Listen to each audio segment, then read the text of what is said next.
Pizza Hut, Kentucky Chicken Pizza Hut, McDonald, Kentucky Chicken Pizza Hut, McDonald, Kentucky Chicken Pizza Hut. Kita ganti jadi martabak.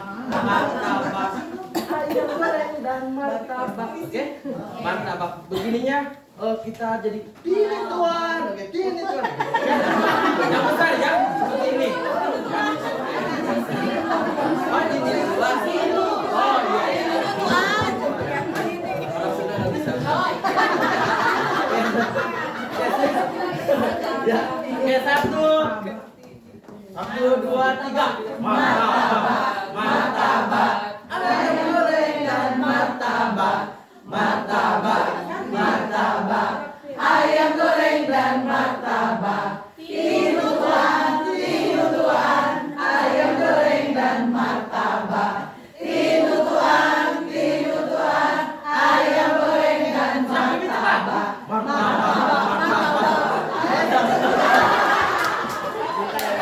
Oke, terima kasih. Nanti berikut kalau ada waktu lagi kita lagi. Oke, selamat sore. Selamat sore.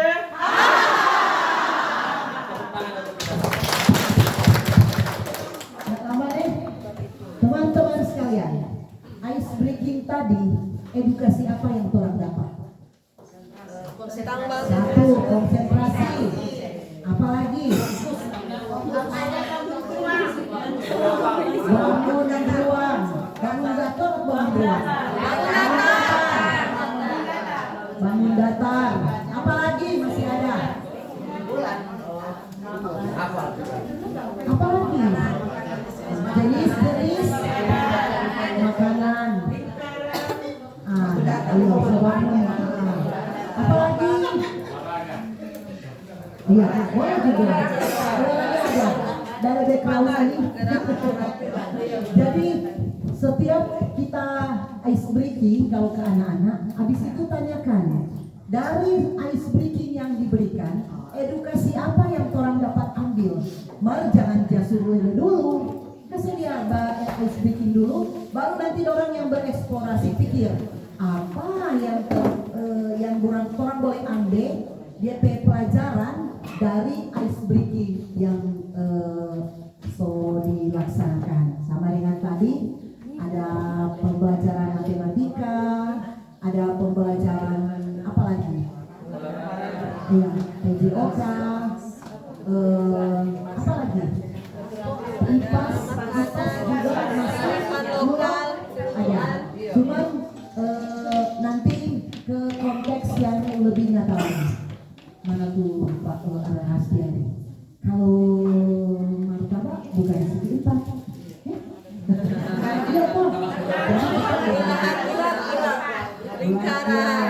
Beda kalau pizza. Kalau iya. Martabak sepotong dapat telur. Sepotong dari segi empat. Nyanda ada martabak segi empat tetap dia baru begini. Dari segi tiga. Oke, semangat terus untuk ke depan. Silakan. Terima kasih Bu Pengawas. Oke, kita langsung saja masuk ke materi hari ini karena Pak Guru tadi sudah membangkitkan semangat kita dalam ice breaking.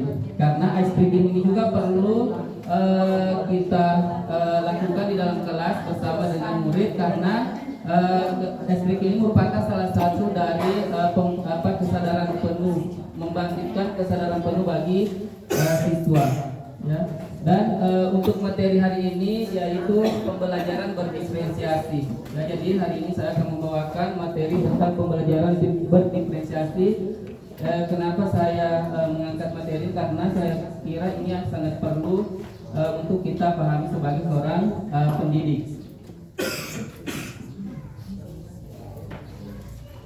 Oke, nah perkenalkan nama saya Kamarudin dari SD Negeri 7 Tondano. Saya dipercaya untuk menjadi pemateri hari ini di kegiatan KKG dan K3S yang berlangsung sekarang ini.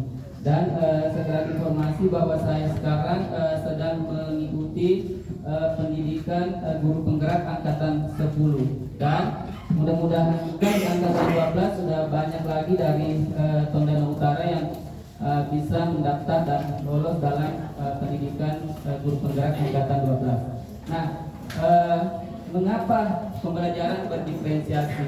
Jadi seperti yang kita ketahui bahwa banyak murid mungkin yang merasa bahwa mereka tidak dipahami kebutuhannya sebagai seorang guru, ya. Mungkin mereka merasa dibanding-bandingkan atau dibeda-bedakan dengan murid yang lain, ya. Nah, murid belajar dengan cepat merasa tidak memiliki tantangan, ya. Jadi biasa kan di dalam kelas itu ada murid yang menonjol dari segi kognitifnya, sehingga ketika kita misalnya mengikuti materi yang menurutnya dia standar, dia sudah merasa tidak ada tantangan. Nah, kita mau tingkatkan tantangannya, tetapi kasihan juga yang masih belum atau masih tertinggal. Nah, kemudian juga mungkin ada juga siswa yang membutuhkan waktu yang lama untuk menerima suatu pelajaran. Ya, jadi itu semua harus kita perhatikan. Nah, setiap murid memiliki kebutuhan belajar yang beragam. Pasti di dalam kelas itu pasti murid-murid kita memiliki kebutuhan belajar yang beragam. Sementara guru biasanya melakukan cara pengajaran yang sama untuk satu kelas. Ya, jadi biasanya di kelas guru menyamaratakan semua siswa, memberikan materi yang sama untuk semua siswa. Nah, untuk itulah hadirlah yang namanya pembelajaran berdiferensiasi. Walaupun saya tahu bahwa mungkin sudah banyak guru yang pernah melakukan atau menerapkan di kelas ini sebelum pembelajaran berdiferensiasi ini dikenal, ya. Karena sebelumnya pasti sudah pernah dilakukan di dalam kelas. Nah, sekarang apa sih itu pembelajaran berdiferensiasi? Jadi pembelajaran berdiferensiasi itu adalah pembelajaran yang menyesuaikan kebutuhan belajar murid.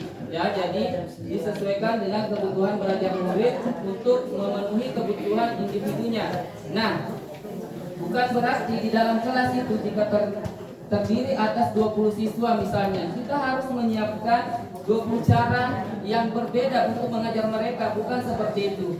Atau kita mau menyiapkan 20 media pembelajaran yang berbeda untuk setiap murid, bukan seperti itu, ya, yang namanya pembelajaran berdiferensiasi.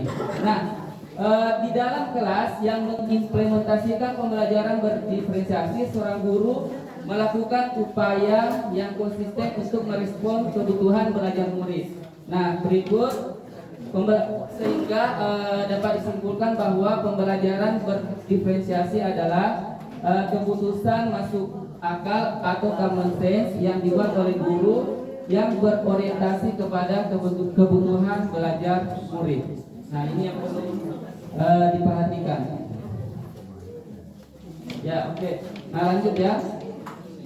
Nah, pembelajaran berdiferensiasi dapat dilakukan di kelas dengan berbagai macam cara, seperti yang pertama merumuskan tujuan pembelajaran dengan jelas. Jadi yang pertama sekali harus kita lakukan untuk menerapkan pembelajaran berdiferensiasi adalah merumuskan tujuan pembelajaran. Nah, tujuan pembelajaran ini di mana didapatkan? Tentunya sebagai seorang guru saya yakin sudah tahu kalau sekarang yang kurikulum merdeka, tujuan pembelajaran ini didapat dari turunan dari apa sekarang?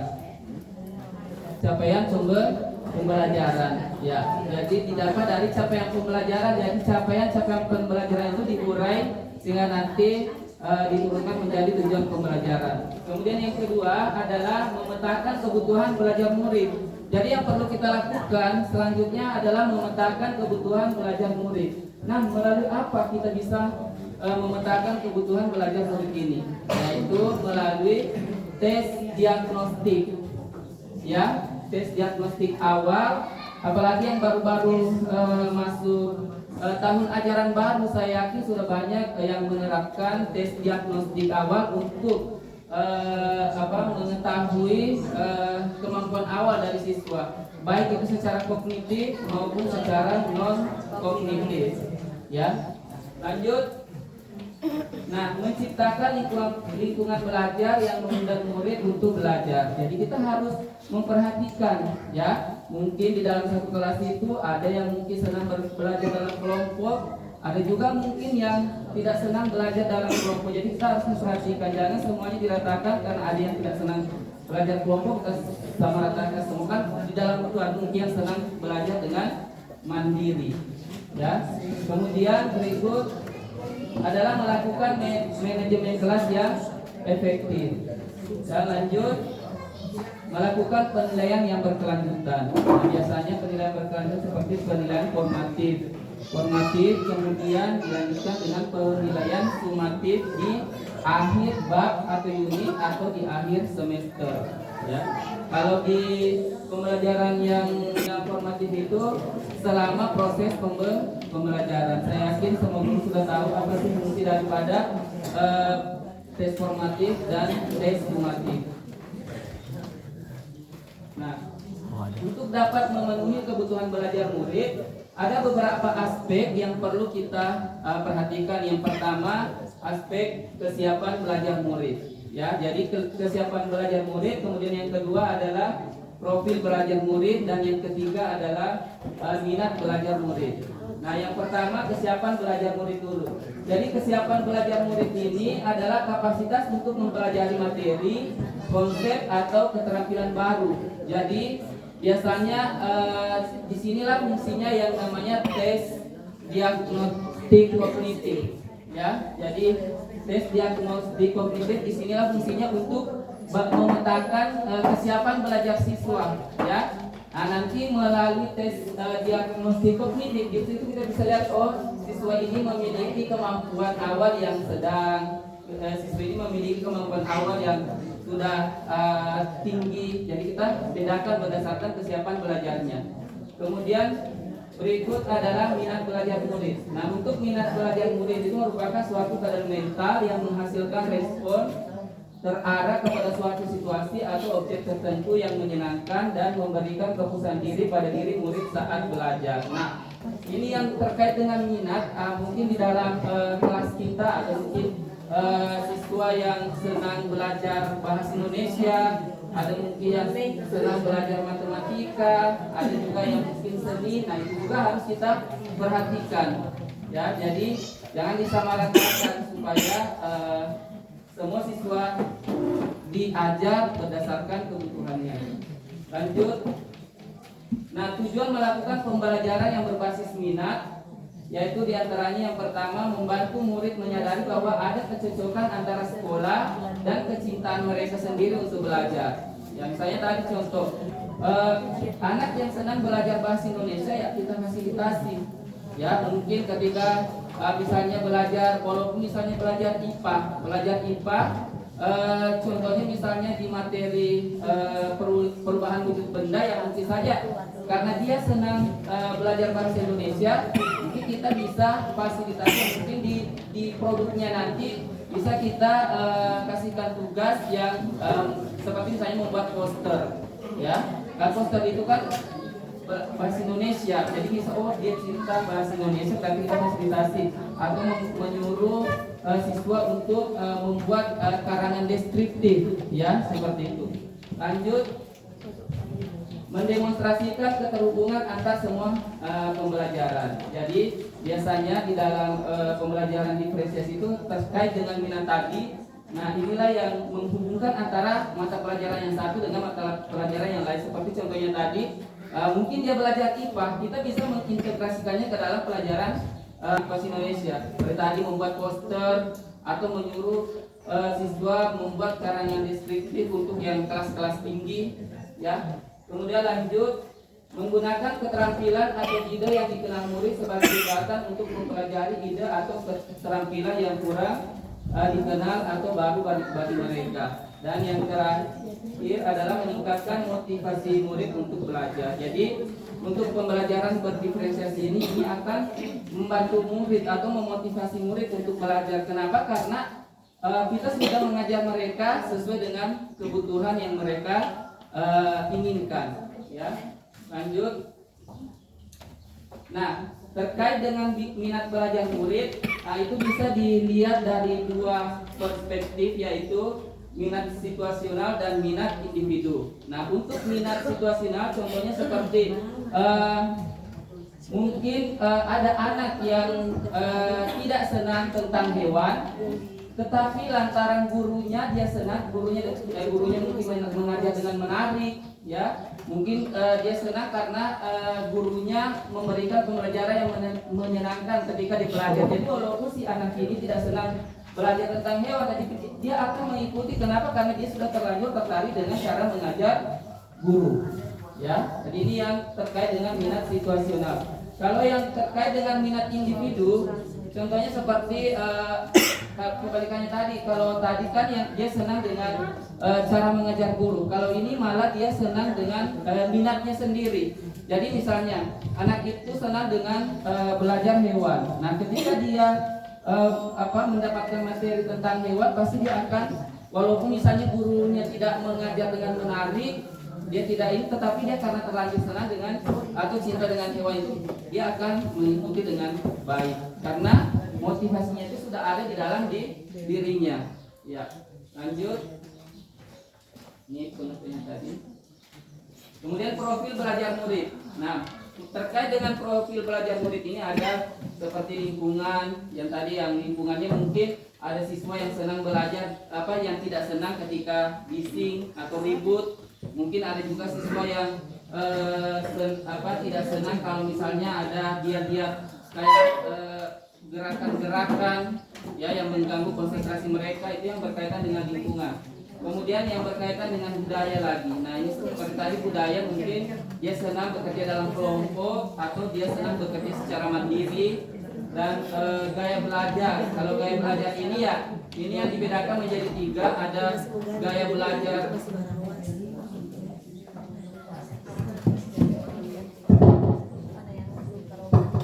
yang senang dengan gaya belajar audio, ada yang senang dengan gaya belajar visual, dan ada yang senang dengan gaya belajar kinestetik. Nah, ini juga bisa didapatkan melalui asesmen diagnostik non kognitif. Maaf ya. Nah, lanjut kecerdasan majemuk yang ini ada 8 kecerdasan majemuk ya. Jadi mulai dari melihat ya, mungkin dari dia melihat dia bisa menuangkannya melalui gambar-gambar ya. Kemudian ada juga yang senang di musik mungkin ya. Kemudian ada juga yang senang dalam atau memiliki kecerdasan dalam mengolah kata sehingga mampu menciptakan kalimat-kalimat yang baik. Biasanya itu dilihat ketika anak-anak kerja kelompok, ketika dia sering mungkin, karena kan biasa ada anak ketika kerja kelompok dia paling banyak bicara. Itu mungkin yang memiliki kecerdasan seperti ini ya, kecerdasan bahasa. Lanjut ya. Nah, kebutuhan belajar murid dapat diidentifikasi berdasarkan cara-cara berikut. Yang pertama, mengamati perilaku murid. Jadi di dalam kelas juga kita bisa amati untuk melihat kebutuhan belajar murid. Kemudian yang kedua, mengidentifikasi pengetahuan awal seperti tadi yang tes diagnostik ya. Dari situ bisa kita lihat. Kemudian mereview dan melakukan refleksi terhadap praktik pengajaran. Nah, biasanya kan setelah kita mengajar kita melakukan refleksi. Nah, dari situ juga bisa kita lihat pasti kekurangan kita atau kelebihan kita ketika pada saat mengajar tadi. Nah, di situ juga bisa kita lihat kebutuhan belajarnya murid. Kemudian berbicara dengan guru atau murid di kelas sebelumnya ya. Jadi apalagi yang sekarang kan tahun ajaran baru. Jadi mungkin saja bisa sharing dengan guru yang di kelas sebelumnya, apa sih yang disukai ini sehingga bisa belajar dengan senang di dalam kelas. Nah, bisa sharing dengan guru atau guru yang di kelas sebelumnya. Kemudian membaca rapor murid di kelas sebelumnya. Nah, di situ juga bisa kita lihat di rapor, catatan rapornya, karena di situ kan ada deskripsi. Nah, bisa kita lihat di situ bisa memetakan kebutuhan belajar murid melalui deskripsi di rapor murid. Kemudian menggunakan berbagai penilaian formatif dan diagnostik. Lanjut, strategi pembelajaran berdiferensiasi. Yang ini ada strategi diferensiasi konten, kemudian diferensiasi proses, dan yang terakhir adalah diferensiasi produk. Ya, terkait dengan diferensiasi konten itu berkaitan dengan apa yang kita ajarkan, yaitu terkait dengan materi atau konsep atau keterampilan yang perlu dipelajari berdasarkan kurikulum. Kemudian diferensiasi konten bisa dilakukan dengan menyesuaikan materi yang diajarkan dengan tingkat pemahaman, minat, dan atau profil belajar siswa. Misalnya, memberikan teks bacaan materi dalam berbagai variasi bentuk. Ya, kemudian diferensiasi konten juga bisa dilakukan dengan menyesuaikan materi yang diajarkan dengan tingkat pemahaman. Ya. Kemudian diferensiasi proses. Nah, untuk terkait dengan diferensiasi proses itu kegiatan yang memungkinkan murid berlatih dan memahami atau memaknai konten dengan cara membedakan proses yang harus dijalani oleh murid. Nah, di situ mungkin ketika di kegiatan inti guru membagi siswa menjadi beberapa kelompok, itu sudah masuk di proses. Lanjut, metode pengajaran yang diberikan bersifat beragam dan bebas seperti diskusi kelompok, kemudian pembelajaran mandiri atau proyek kolaboratif dan lain-lain disesuaikan dengan gaya belajar siswa. Kemudian diferensiasi produk, yaitu bukti yang menunjukkan apa yang murid telah pahami dengan cara membedakan atau memodifikasi produk sebagai hasil belajar murid, hasil latihan, penerapan, dan pengembangan apa yang telah dipelajari. Nah, ini strategi pembelajaran berdiferensiasi. Kemudian, murid diberi kebebasan dalam menunjukkan pemahaman mereka dengan memilih variasi hasil penugasan seperti membuat PowerPoint, Canva, tulisan esai, infografis, poster, video, atau bentuk bebas lainnya. Ini disesuaikan dengan kebutuhan belajar murid, ya. Karena kan biasanya di dalam kelas itu ada yang senang menulis, kita kasih dia mengarang ke apa atau yang berkaitan dengan materi. Ya.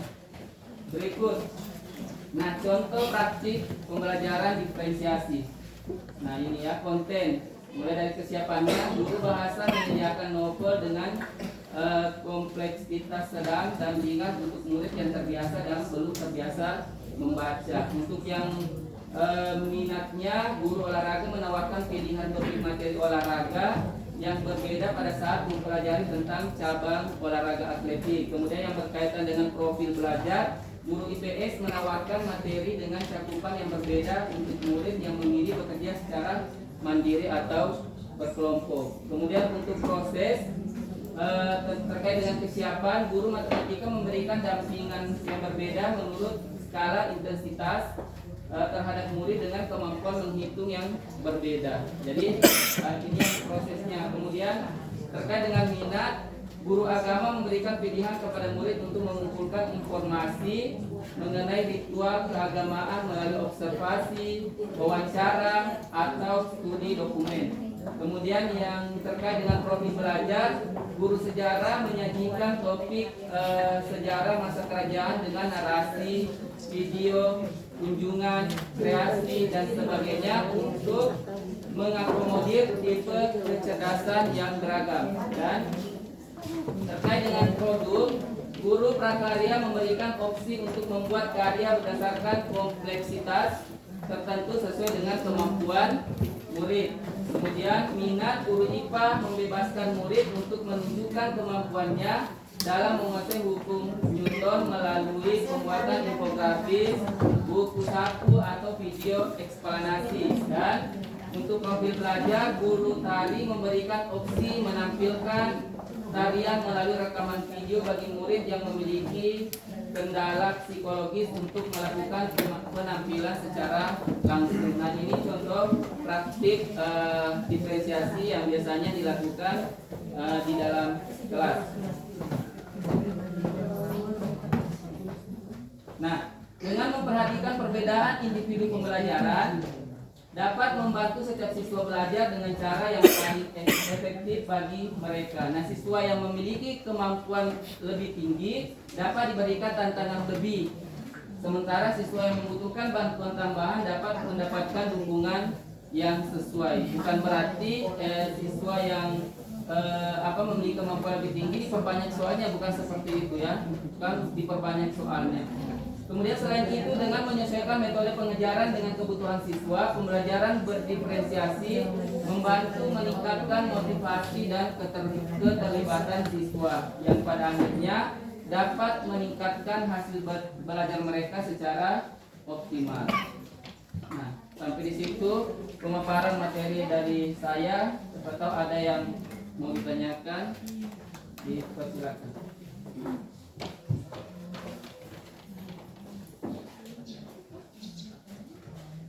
Silakan, mana yang mau bertanya? Kesempatan karena baru memulai, orang boleh bercakap-cakap seputaran dengan pembelajaran berdiferensiasi. Mungkin belum ada yang paham, ada yang belum paham dengan diferensiasi konten, produk, proses atau apa, tergantung. Dari sini. Terima kasih kesempatan yang diberikan. Terima kasih untuk penjelasannya. Tapi untuk menjelaskan dan dulu ada kata memang tahu betul bagaimana di dalam penerapannya. Seperti apa diferensiasi konten itu di kelas, seperti apa diferensiasi proses itu, contohnya seperti apa di dalam kelas itu. Terima kasih, mungkin diberikan contoh untuk kontennya, prosesnya seperti apa. Terima kasih. Terima kasih Bu Ket atas pertanyaannya. Nah, saya akan menjawab langsung pertanyaan yang diajukan oleh Bu Ket. Diferensiasi konten itu seperti misalnya di dalam kelas guru memvariasikan materi yang diajarkan. Misalnya ketika misalnya dia belajar tentang membaca, misalnya kan membaca bahasa Indonesia, dia bisa membedakan misalnya yang memiliki tingkat bahasa yang tinggi, yang mungkin membaca yang sudah lancar, dia bisa memberikan narasi yang agak-agak panjang. Kalau yang agak sedang itu yang jangan disamaratakan seperti itu. Ya itu yang konten terkait dengan materi. Atau bisa mungkin lebih dipermudah sedikit kalau misalnya kayak mata pelajaran IPA yang dibedakan, maksudnya di tingkat ada tadi tantangan lebih untuk yang lebih yang maksudnya yang tingkatan tinggi, mungkin di agak sedikit tantangannya lebih tingkat. Biasanya masih ada yang sulit, sedang dengan ini. Kalau yang masalah proses ya biasanya di dalam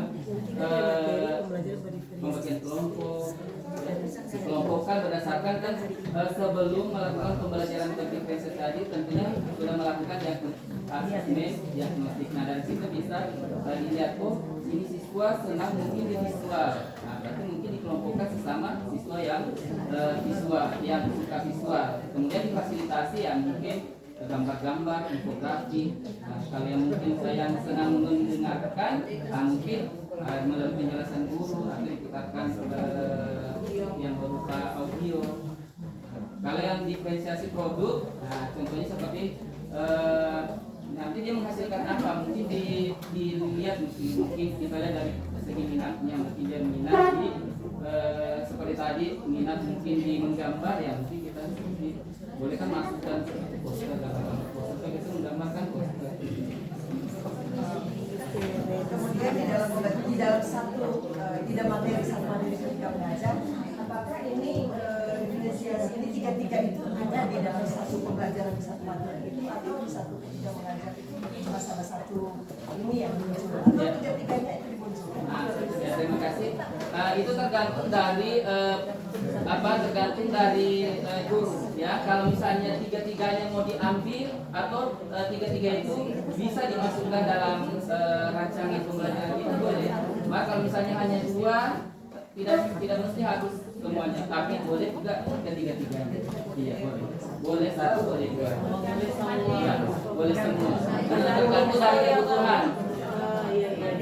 Terima kasih. Ada lagi? Ada lagi yang di belakang boleh menyimak. Yang di belakang minta maaf ini sebenarnya perlu sekali karena orang ke dasar kan orang itu merdeka. Ini so bagus sekali karena memang di awal orang akan belajar bagaimana orang mengelola pembelajaran yang memang ciri khas dari kurikulum merdeka itu pembelajaran berdiferensiasi. Kalau orang tidak paham apa suatu diferensiasi, yoto orang bingung-bingung mau lebih soe, baru dia punya kata saja orang tidak paham, apalagi mau pelaksanaan nanti. Ya, so di sini orang tampak untuk saling berbagi di komunitas belajar ini. Orang mau belajar bagaimana itu diferensiasi, mumpung ada yang memberikan materi dan ada wadah untuk kita boleh saling berbagi, maka mari. Ini memang tadi dari kepala sekolah yang otomatis kan, kalau kepala sekolah akan membimbing guru-guru sebagai pemimpin pembelajaran, sehingga memang dia pikir ini diferensiasi tiga-tiga mesti kasih tampilkan atau bagaimana, tadi sudah dijawab, tapi perlu ditambahkan memang tergantung kreativitas dari guru. Mau tampilkan pun semua tidak apa-apa, tapi kadang-kala yang orang rencanakan beda dengan yang orang laksanakan. Itu tergantung dengan situasi kondisi yang ada. Kalau dulu orang bahas supervisi, kalau dulu orang semua bilang ya Pak, langkah-langkah bilang mau backing begini, kok siapa pelaksanaan begini, sehingga orang bilang apa yang direncanakan itu yang dilaksanakan. Tapi kalau sekarang orang nyanda mau fokus pada dia punya itu, tapi mau fokus di mana Pak? Kalau kurikulum merdeka fokus pada tujuan, proses pada tujuan. Nyanda mau lihat dulu dia punya langkah-langkah, toh langsung lihat dia punya tujuan, sehingga orang bukan mengabaikan dia punya langkah-langkah. Langkah-langkah itu tetap ada, tapi langkah-langkah itu bisa berbeda. Misalnya sama Denci Angel dulu, dia serancang begini, kurang kaget tuh DP anak yang ABK baulah, otomatis jadi taroba itu apa yang direncanakan. Nah, sama dengan itu butuh orang punya kreativitas. Oke, yang di belakang ada, silakan Ibu. Oh, sini dulu, sana dulu, stop. Oh, silakan. Silakan. Terima kasih untuk kesempatan yang kami ditanyakan mengenai diferensiasi konten. Mungkin kalau diferensiasi proses adalah sedikit gambaran proses pembelajaran. Begitu juga dengan diferensiasi produk hasil. Tapi ketika kita menentukan diferensiasi konten, apakah itu terdapat dalam capaian pembelajaran, lalu tujuan pembelajaran atau tujuan pembelajaran, atau guru sendiri yang menentukan? Ya, oke, terkait dengan pertanyaan tadi, tentunya yang konten ini pastinya ada di tujuan pembelajaran, karena yang konten ini kan berkaitan dengan materi yang orang akan ajarkan. Otomatis tujuan pembelajaran itu yang akan kita capai nantinya, ya, seperti itu. Berarti konten ini ditarik dari Materi yang kita akan ajarkan di saat ini. Terima kasih. Nah, kalau sedikit menambahkan lagi, Bu, yang terkait dengan kalau dulu kan di K13 orang mengenal ABCD, kan? ABCD. Kalau yang sekarang di kurikulum merdeka yaitu ada konten, ada variasi dengan konten variasi. Kalau dulu kan di K13 ada ABCD, audiens. Kalau di kurikulum kita ada konten, variasi dengan ya 4. Kalau ini hanya 3 konten, sama sih sebenarnya. Ya, ini adalah.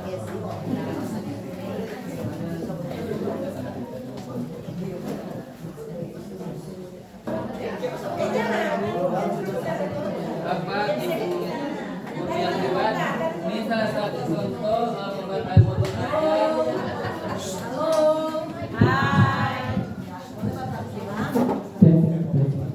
Bapak Ibu guru yang hebat, ini adalah salah satu contoh modul ajar berdiferensiasi untuk satu pertemuan yang saya buat terkait dengan materi sifat-sifat cahaya.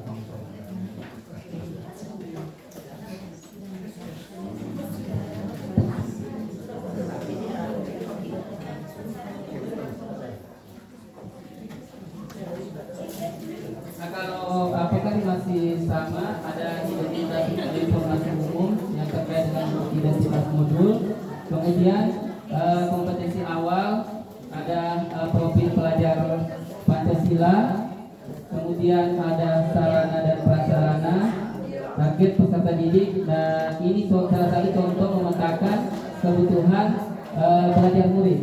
Ya, misalnya ada yang cakap, ini didapat dari mana? Ini dari asesmen diagnostik kognitif, ya, yang awal.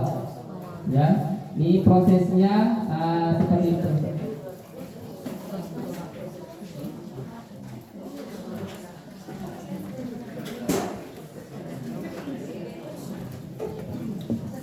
Nah, ini ya terkait dengan proses. Ya, ini misalnya yang sudah dibedakan ada yang cakap, sedang, kurang. Dari asesmen awal sudah dapat cakap, sedang, dan kurang. Nah, untuk yang siswa yang cakap, nanti prosesnya memberikan kepercayaan kepada mereka untuk belajar mandiri dan sesekali memberikan pendampingan. Jadi guru hanya sesekali memberikan pendampingan kepada mereka. Kenapa? Karena mereka kan sudah ada pengetahuan awal tentang materi yang kita ajarkan. Kemudian untuk yang sedang, guru memberikan pendampingan yang cukup saat praktek dan diskusi. Dan yang memang yang berada di kurang, nah di situ harus guru mendampingi secara full di situ ya.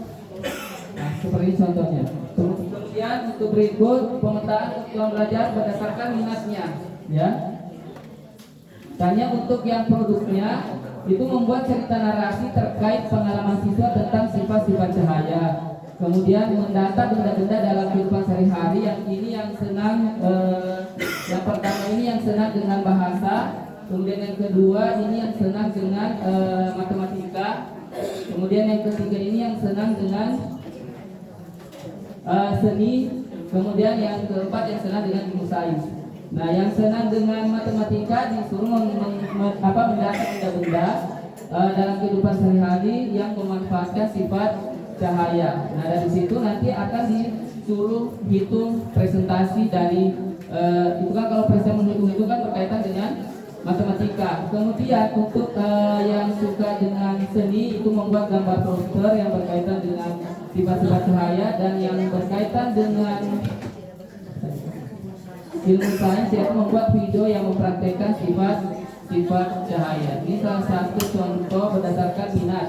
Kemudian yang berkaitan dengan profil belajar murid, di sini saya masukkan di dalam konten, yaitu dibacakan materi tentang sifat-sifat cahaya disertai penjelasan. Ya. Kemudian yang kedua, yang ini yang tadi yang ditanyakan di buku kepala sekolah contohnya ya. Dibacakan untuk yang senang audio itu dibacakan atau guru menjelaskan tentang sifat cahaya. Kemudian yang visual diberikan gambar atau poster tentang sifat cahaya. Nanti mereka belajar sendiri melalui gambar atau poster itu. Nah, nanti mereka ketika mungkin ada yang mereka tidak paham di poster itu, baru dia di situ muncul pendampingan guru. Kemudian untuk kinestetik diberikan link video YouTube yang mendemonstrasikan tentang sifat-sifat cahaya. Nah, boleh, karena kan kalau berkaitan dengan kinestetik dia anak itu biasanya dia tidak berdiam, biasanya dia jalan ke sana jalan ke sana. Jadi kita bisa memfasilitasi, silakan untuk video boleh sambil jalan atau boleh sambil memperagakan. Nah, seperti itu yang kinestetik. Nah, kemudian ini tadi yang dalam merumuskan tujuan pembelajaran. Kalau yang K13 itu ada condition, ada audience, behavior, degree, dan condition. Nah, untuk kurikulum merdeka itu ada konten, aksi atau kompetensi, dan variasi. Ya, seperti itu. Apa itu konten? Itu ya materi yang akan dipelajari. Ya. Nah, saya kira di K13 juga kan ada yang ini. Kalau K13 kira-kira yang konten ini sama dengan apa? Di ABCD itu. Sama dengan apa kira-kira konten ini sama dengan apa kalau di K13?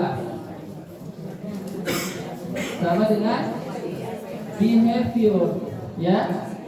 Ini materi, sifat-sifat cahaya. Sama dengan behavior. Kalau aksi atau kompetensi itu sama dengan apa?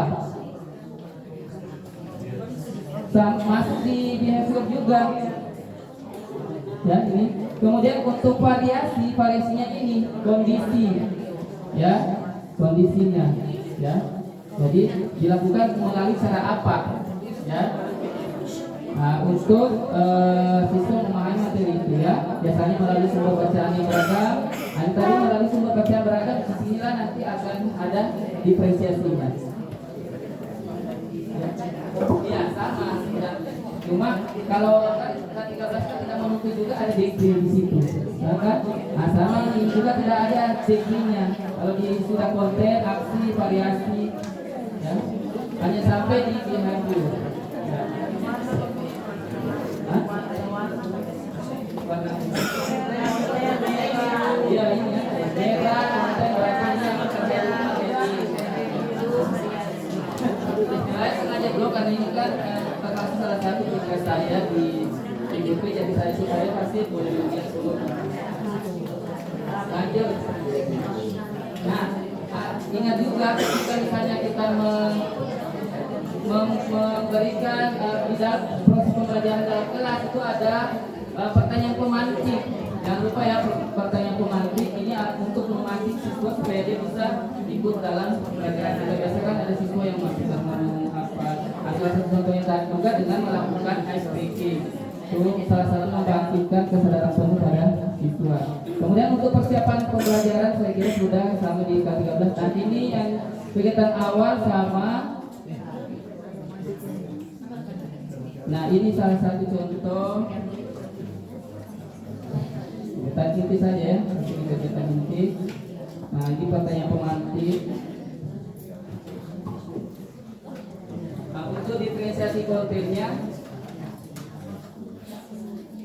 nah ini guru memberikan materi sesuai dengan profil belajar murid. Kelompok yang senang dengan gaya belajar auditori akan dibacakan materi tentang sifat-sifat cahaya, ya kan, dia kan senang dengan mendengarkan, jadi mungkin dibacakan materi tentang sifat-sifat cahaya. Kemudian guru yang senang dengan gaya belajar visual itu difasilitasi dengan mungkin diberikan gambar-gambar poster, ya.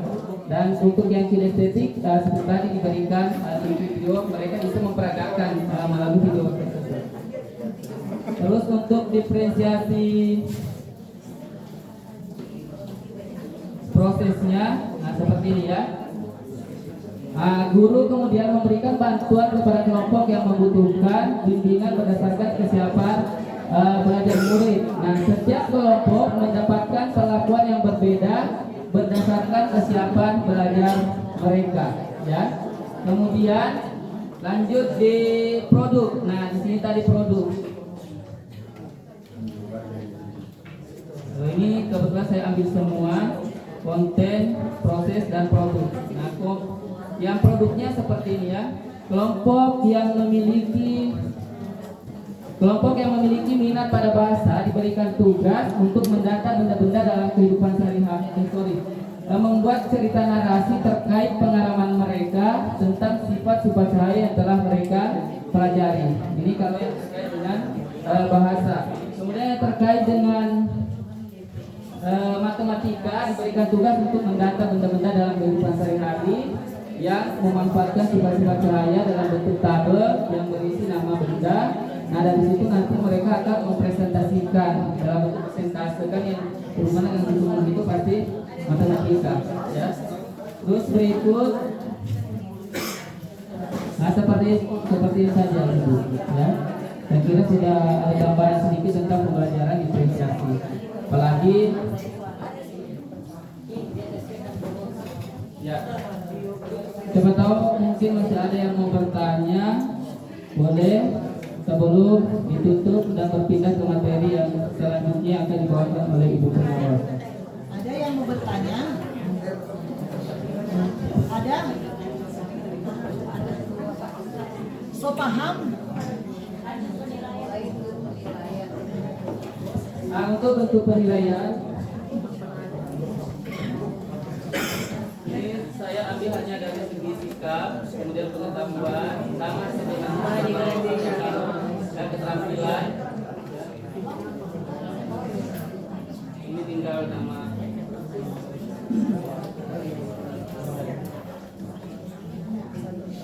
Nggak ada yang mau bertanya? Nggak?